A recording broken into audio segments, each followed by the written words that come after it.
মানুষ এখনো পর্যন্ত সোশ্যাল সাইটে এটা নিয়ে কথা বলছে, অথচ এইদিকে অনেক বড় ঘটনা ঘটে যাচ্ছে ইন্ডিয়ায়। মোদির পতন ত্বরান্বিত, প্রায় পতনোন্মুক্তার গদি।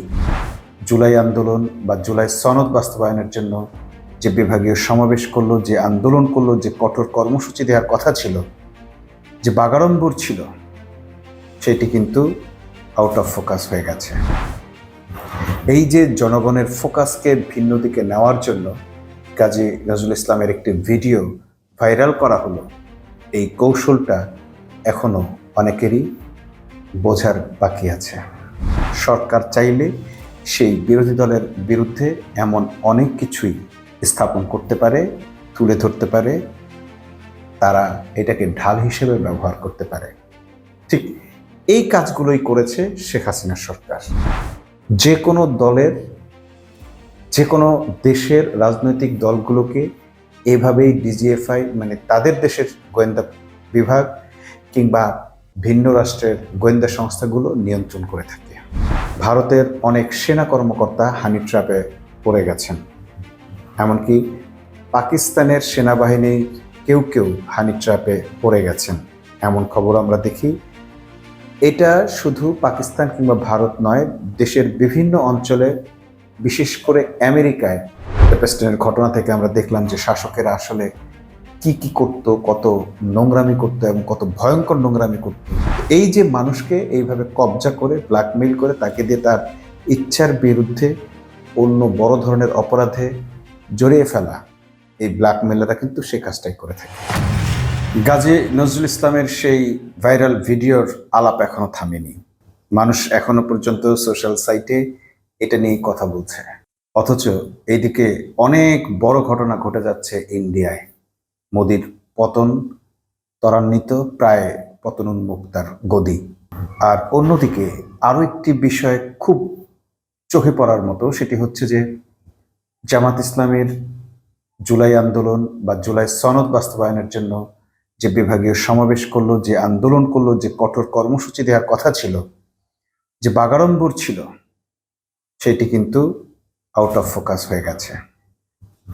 এই যে জনগণের ফোকাসকে ভিন্ন দিকে নেওয়ার জন্য কাজী নজরুল ইসলামের একটি ভিডিও ভাইরাল করা হলো, এই কৌশলটা এখনো অনেকেরই বোঝার বাকি আছে। অর্থাৎ সরকারের বিরুদ্ধে যখন বিরোধী দল কোনো আন্দোলন করবে, সরকার চাইলে সেই বিরোধী দলের বিরুদ্ধে এমন অনেক কিছুই স্থাপন করতে পারে, তুলে ধরতে পারে, তারা এটাকে ঢাল হিসেবে ব্যবহার করতে পারে। ঠিক এই কাজগুলোই করেছে শেখ হাসিনা সরকার। যখনই বিরোধী দল কোনো আন্দোলনের ডাক দিত, তখন তারা মির্জা আব্বাস, মির্জা ফখরুল, গয়েশ্বরচন্দ্র কিংবা বিএনপির বড় বড় নেতাদের হয় টোপ দিয়ে, আর না হয় ভয়ভীতি দেখিয়ে, আর না হয় এইরকম গোপন ভিডিও, ব্ল্যাকমেইল করার ভিডিও ফাঁস করে দেওয়ার ভয় দেখিয়ে তাদেরকে আন্দোলন থেকে নিবৃত্ত করেছে। যে কোনো দলের, যে কোনো দেশের রাজনৈতিক দলগুলোকে এভাবেই ডিজিএফআই মানে তাদের দেশের গোয়েন্দা বিভাগ কিংবা ভিন্ন রাষ্ট্রের গোয়েন্দা সংস্থাগুলো নিয়ন্ত্রণ করে থাকে এবং এদেরকে এত বেশি পাওয়ার দেওয়া থাকে যে এরা কোনো আইনের তোয়াক্কা করে না এবং এরা কোনো আইনের কাছে দ্বারস্থ হয় না, প্লাস শাস্তির মুখোমুখি হয় না। গোয়েন্দা সংস্থাগুলোকে এমন বিশেষ বিশেষ কিছু সুযোগ সুবিধা এবং পাওয়ার দেওয়া থাকে।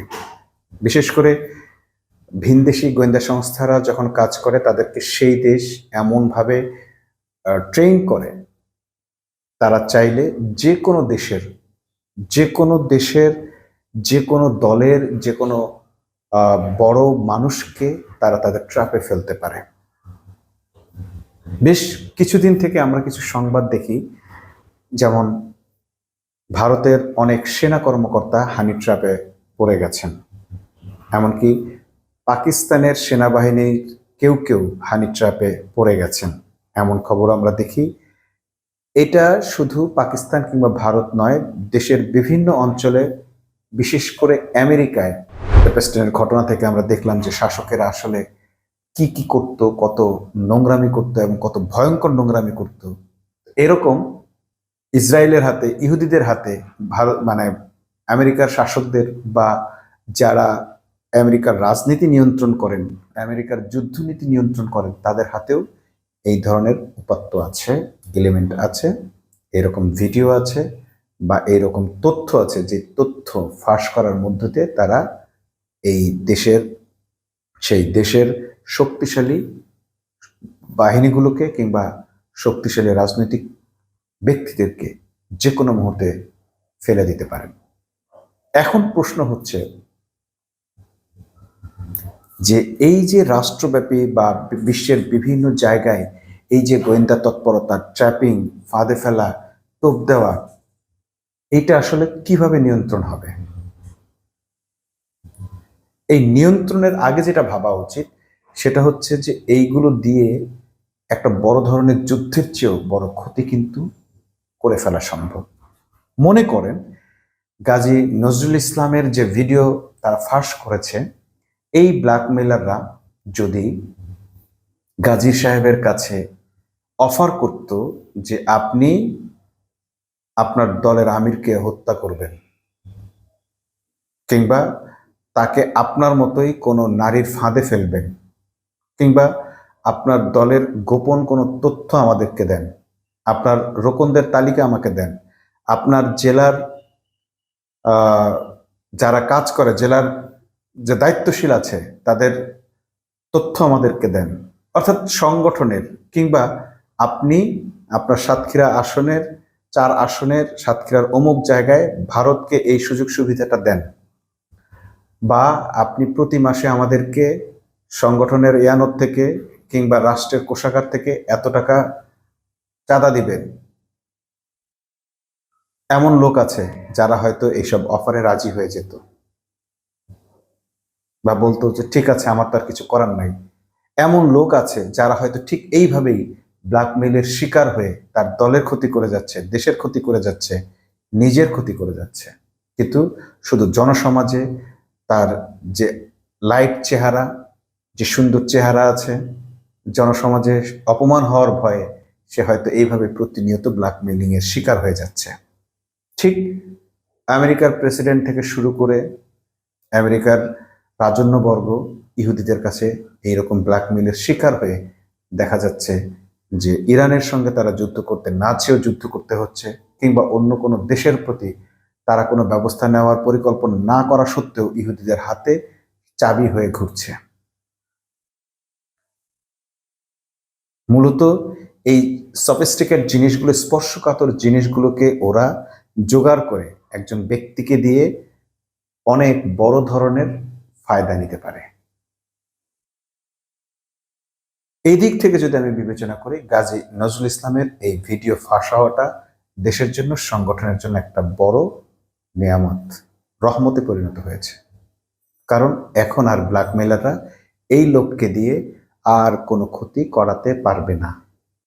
ঠিক এই কারণেই আমি মনে করি যাদের এই ধরনের দুর্বলতা আছে এবং এই ধরনের ভিডিও আছে বলে আপনারা মনে করেন বা ব্ল্যাকমেলিং এর শিকার হচ্ছেন, তারা ব্ল্যাকমেলিং এর শিকার না হয়ে নিজে নিজে সারেন্ডার করেন এবং ব্ল্যাকমেলারদের প্রতিহত করেন। এই ব্ল্যাকমেলাররা আপনাকে তিলে তিলে ধ্বংস করবে। গাজী নজরুল ইসলাম একদিনে শেষ, তার শেষ যতটুকু হওয়ার শেষ হয়ে গেছে। আর ব্ল্যাকমেলাররা তাকে শেষ করতে পারবে না, আইন তাকে শেষ করতে পারবে না, দল তাকে কিছু করতে পারবে না, দল বহিষ্কার করে দিয়েছে, এই পর্যন্তই। কিন্তু যদি আপনি একবার ব্ল্যাকমেলিং এর শিকার হন এবং তাদের ফাঁদে পা দেন, তাহলে আপনাকে প্রতিনিয়ত তাদের কথা মতো চলতে হবে। আমরা বিভিন্ন সিনেমায় দেখি, বাংলা সিনেমা, হিন্দি সিনেমা, যে নায়ক খুব ভালো সৎ মানুষ, একটা সৎ ছেলে নায়ক, কিন্তু ভুলক্রমে সে হয়তো একজনকে মেরে ফেলেছে বা মারতে, সে আমরা যেটা সিনেমায় দেখি যে সে তোরে আজ মেরে ফেলবো, মানে সে মারার অ্যাটেম্প নিয়েছে কিন্তু পেছন থেকে গুলি করেছে আরেকজন, দিয়ে ছবি টবি তুলে তাকে খুনি হিসেবে চিত্রিত করেছে।